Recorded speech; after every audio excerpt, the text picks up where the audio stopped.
Hello viewers, welcome back to another video of 10 plus YouTube channel. তো আজকের এই ভিডিওতে আমি আলোচনা করব একটা খুবই গুরুত্বপূর্ণ লেটার রাইটিং সম্পর্কে। তো সাম্প্রতিক যে লকডাউন চলছে সেই লকডাউনের উপর ভিত্তি করে একটা লেটার রাইটিং প্রশ্নটা তোমাদের এই রকম হবে যে রাইট এ লেটার, একটা চিঠি লেখো টু ইউর ফ্রেন্ড, তোমার বন্ধুর কাছে। How you are spending times, তুমি কিভাবে সময় কাটাচ্ছ ডিউরিং লকডাউন। লকডাউনের সময় তুমি কিভাবে সময় কাটাচ্ছ সেই বিষয়ে একটা চিঠি লিখতে হবে তোমার বন্ধুর কাছে। এই রকমভাবে প্রশ্নটা পরীক্ষা হলে আসতে পারে। এছাড়াও আরও একরকমভাবে পরীক্ষার্থী এই প্রশ্নটা দিয়ে থাকতে পারে, সেটা হচ্ছে যে রাইট এ লেটার, একটা চিঠি লেখো টু ইউর ফ্রেন্ড, তোমার বন্ধুর কাছে। অন হাউ মানে কিভাবে, ইউ আর পাসিং মানে তুমি পাস করছো, দ্য ডেইজ মানে দিনগুলিকে পাস করছো, টাইম সময় পাস করছো, অফ লকডাউন লকডাউনের সময়গুলি কিভাবে পাস করছো বা দিনগুলি কিভাবে পাস করছো সেই সম্পর্কে একটা বন্ধুর কাছে চিঠি লেখো। তো এবার আমরা চলে আসি সেই আমাদের চিঠিতে। চিঠি লেখার সময় আমাদেরকে কি করতে হয়, ডান সাইডে যে ব্যক্তি চিঠি লিখে তার অ্যাড্রেস এখানে দিতে হয়। তো এখানে আমরা একটা অ্যাড্রেস দিয়ে রেখেছি, ঝাড়গ্রাম, সাউথ দিনাজপুর, 24 নভেম্বর 2020। দেন তারপর আমরা ডান সাইডে দেখি, বাম সাইডে দেখি যে মাই ডিয়ার সায়ন দিয়ে, মাই প্রিয় বন্ধু দিয়ে সায়ন এখানে লেখা হয়েছে, মাই ডিয়ার দিয়েই সায়ন। ওকে, সায়ন হচ্ছে আমার এখানে বন্ধু। দেন এবার আমরা যে সেন্টেন্সগুলো পাচ্ছি সেটা হচ্ছে I received your letter yesterday, মানে গতকাল আমি তোমার চিঠি পেয়েছি। I am very happy to know that, আমি জানতে পারে খুবই আনন্দিত, দ্যাট যে you are quite well now, যে তুমি পূর্ণ সুস্থ আছো। ইন দ্য প্রিভিয়াস লেটার মানে আগের চিঠিতে, you had wanted to know, তুমি জানতে চেয়েছিলে how I am spending the days during lockdown, তো লকডাউন আমি কিভাবে দিন কাটাচ্ছি সেটা তুমি জানতে চেয়েছিলে। Now I am writing that, আমি সেটাই এখন লিখছি।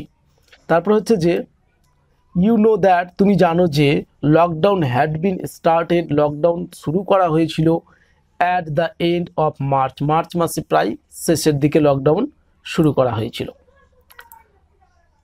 নাও I am home quarantined like other students, অন্যান্য ছাত্রছাত্রীদের মতনই আমি এখন হোম কোয়ারেন্টাইনে রয়েছি।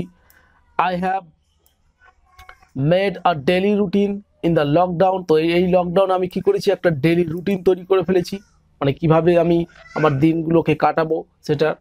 তো এখানে বিশেষ করে যে সমস্ত কাজগুলি সবথেকে বেশি গুরুত্বপূর্ণ সেগুলোর ওপর ভিত্তি করে এই রুটিনটা তৈরি করা, বা লকডাউনে যে সময়টা কাটাচ্ছি যেই কাজগুলো গুরুত্বপূর্ণ কাজ সেটাই এখানে তুলে ধরা হচ্ছে। ফার্স্টলি মানে প্রথমত হচ্ছে যে I am doing some exercises, তাহলে আমি কি করছি, কিছু ব্যায়াম করছি, এক্সারসাইজ করছি ইন মাই রুম মানে আমার নিজের ঘরের মধ্যেই, অ্যান্ড অন আওয়ার রুফ এবং আমাদের ছাদের ওপরে, ইন দ্য মর্নিং ডেলি প্রতিদিন সকালবেলাতে, সো দ্যাট যাতে করে আই ক্যান কিপ, আমি কিপ মানে রাখা, মাই সেলফ মানে আমাকে, আমি নিজেকেই রাখতে পারি, ফিটনেস রাখতে পারি, আমি নিজেকে ফিটনেস রাখতে পারি। সেকেন্ডলি দ্বিতীয়ত হচ্ছে যে I am continuing my study through online, আমি অনলাইনের মাধ্যমে কি করেছি, আমার পড়াশোনাটা চালিয়ে যাচ্ছি মানে রানিং রেখেছি। দেন তারপরে হচ্ছে যে আই অ্যাম লার্নিং ইংলিশ, আমি ইংরেজি শিখছি, অ্যান্ড স্পোকেন ইংলিশ শিখছি থ্রু সাম ইউটিউব চ্যানেলস, কিছু ইউটিউব চ্যানেলের মাধ্যমে, অ্যান্ড গুগলের মাধ্যমে। দেন তারপরে হচ্ছে যে থার্ডলি, এবার হচ্ছে থার্ডলি আমার তৃতীয়ত কাজটা কি করছি আমি, যে I am reading story books, আমি গল্পের বই পড়ছি, অ্যান্ড নিউজ পেপার এবং খবরের কাগজ পড়ছি। দেন তারপরে হচ্ছে ফোর্থলি মানে চতুর্থত কি করছি, I have made a little garden on our roof, আমি আমাদের ছাদের উপরে একটা ছোট্ট বাগান বানিয়ে ফেলেছি। অ্যান্ড আই এম টেন্ডারিং, আমি পরিচর্যা করছি, দ্য ট্রিজ, গাছগুলির পরিচর্যা করছি, ডেইলি মানে আমি প্রতিদিন সেই গাছগুলির পরিচর্যা করছি। দেন তারপরে হচ্ছে ফিফথলি মানে পঞ্চমত হচ্ছে যে when I feel monotonous life, যখন আমি জীবনের একঘেয়েমিটা অনুভব করছি তখন আমি কি করছি, I am watching movie on television and mobile phone, আমি মোবাইল ফোনে এবং টিভিতে মুভি দেখছি। সিক্সথলি মানে ষষ্ঠত হচ্ছে কি যে উইদাউট ভেরি ইম্পর্টেন্ট ওয়ার্ক, মানে খুবই গুরুত্বপূর্ণ কাজ ছাড়া I am not going outside our house, আমাদের বাড়ির বাইরে আমি যাচ্ছি না। সেভেন্থলি মানে সপ্তমত হচ্ছে যে কি, I am using mask and sanitize regularly, আমি প্রতিদিন কী করছি, মাস্ক ব্যবহার করছি এবং স্যানিটাইজ ব্যবহার করছি। In this way I am spending the days, এইভাবে আমি দিনগুলোকে অতিবাহিত করছি ডিউরিং লকডাউন পিরিয়ডস, এই লকডাউনের সময়ে।